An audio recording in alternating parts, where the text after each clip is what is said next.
Olá a todos e todas. Então, no vídeo número 2 da nossa série Arquitetura do Caos, eu falei um pouco sobre o sobrinho de Sigmund Freud e de Jacob Bernays, o Edward Bernays, um teórico da comunicação e da propaganda cujas ideias e práticas foram referência para estratégias de abordagens indiretas visando tomada de poder.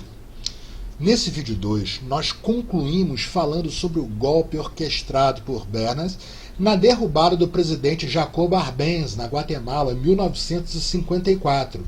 Lembrando que essa manobra é citada no livro do André Coríbico como um protótipo de guerra híbrida. Por quê? Porque mesclou convulsão social movida por bombardeios semióticos de desinformação nas mídias com atentados calculados feitos por grupos de terror e milícias contratados na época pelo governo estadunidense. Nesse vídeo nós vamos ver a parte do documentário The Century of the Self, o século do ego, produzido pelo Adam Curtis na BBC em 2002, e que aborda e mostra detalhes da aplicação desse tipo de estratégia. In 1953, the Soviet Union exploded its first hydrogen bomb, and the fear of nuclear war and communism gripped the United States. Those in power became concerned about how to reassure the population. Committees were set up and public information films made, appealing for calm in the face of new threats, like nuclear fallout. It's the fallacy of devoting 85% of one's worrying capacity to an agent that constitutes only about 15% of an atomic bomb's destroying potential. At this point, Edward Bernays was living in New York. In the 1920s, he had invented the profession of public relations, and was now one of the most powerful PR men in America. He worked for most of the major corporations and advised politicians, including President Eisenhower. Like his uncle Sigmund, Bernays was convinced that human beings were driven by irrational forces. The only way to deal with the public was to connect with their unconscious desires and fears. Bernays argued that instead of trying to reduce people's fear of communism, one should actually encourage and manipulate the fear, but in such a way as it became a weapon in the Cold War. Rational argument was fruitless. What my father understood about groups is that they are manipulable, they're malleable, and that you can tap into their deepest desires or their deepest fears and use that to your own purposes. I don't think he felt that all those publics out there had reliable judgment, that they very easily might vote for the wrong man or want the wrong thing, so that they had to be guided from above. One of Bernays' main clients was the giant United Fruit Company. They owned vast banana plantations in Guatemala in Central America. For decades, United Fruit had controlled the country through pliable dictators. It was known as a banana republic. But in 1950, a young officer, Colonel Arbenz, was elected president. He promised to remove United Fruit's control over the country. And in 1953, he announced the government would take over much of their land. It was a massively popular move, but a disaster for United Fruit, and they turned to Bernays to help get rid of Arbenz. United Fruit brings in Bernays, and he basically understood that what United Fruit Company had to do was change this from being a popularly elected government that was doing some things that were good for the people there into this being very close to the American shore, a threat to American democracy, that it being at a time in the Cold War when Americans responded to issues of the Red Scare and what communism might do, he was trying to transform this, and brilliantly did transform it into an issue of a communist threat very close to our shores, taking United Fruit again as a commercial client out of the picture and making it look like a question of American democracy, American values being threatened. In reality, Arbenz was a democratic socialist with no links to Moscow. But Bernays set out to turn him into a communist threat to America.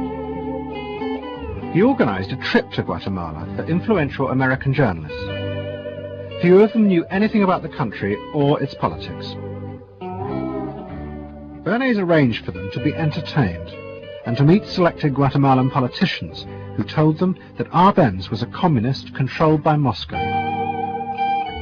During the trip, there was also a violent anti-American demonstration in the capital. Many of those who worked for United Fruit were convinced it had been organized by Bernays himself. He also created a fake independent news agency in America called the Middle American Information Bureau. It bombarded the American media with press releases saying that Moscow was planning to use Guatemala as a beachhead to attack America. All of this had the desired effect. In Guatemala, the Jacob Arbenz regime became increasingly communistic after its inauguration in 1951. Communists in the Congress and high governmental positions controlled major committees, labor and farm groups, and propaganda facilities. They agitated and led in demonstrations against neighboring countries and the United States. What was profoundly new in terms of what Bernays did is he took this menace to our backyard in Guatemala. For the first time, we saw Reds a couple hundred miles from New Orleans who Eddie Bernays had us believing were a true threat to us, that it was going to be a Soviet outpost in our backyard. But what Bernays was doing was not just trying to blacken the Arbenz regime.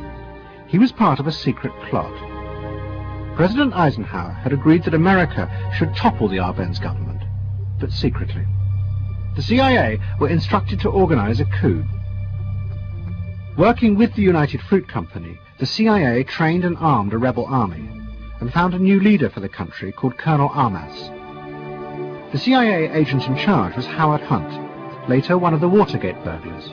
What we wanted to do was have a terror campaign to terrify Arbenz particularly, terrify his troops, much as the German Stuka bombers terrified the population of Holland, Belgium, and Poland at the onset of World War II, and just rendered everybody paralyzed. As planes flown by CIA pilots dropped bombs on Guatemala City, Edward Bernays carried on his propaganda campaign in the American press. He was preparing the American population to see this as the liberation of Guatemala by freedom fighters for democracy.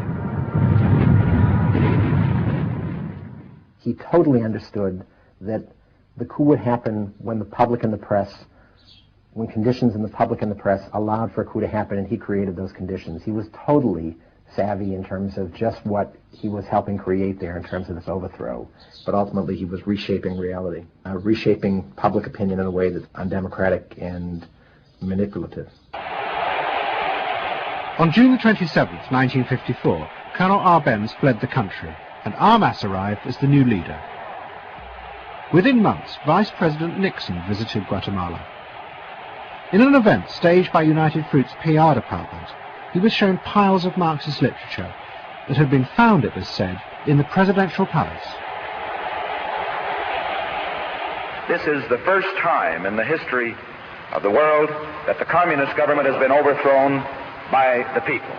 And for that we congratulate you and the people of Guatemala for the support they have given. And we are sure that under your leadership, supported by the people whom I have met by the hundreds on my visit to Guatemala, that Guatemala is going to enter a new era in which there will be prosperity for the people together with liberty for the people. Thank you very much for allowing us to see this exhibit of communism in Guatemala.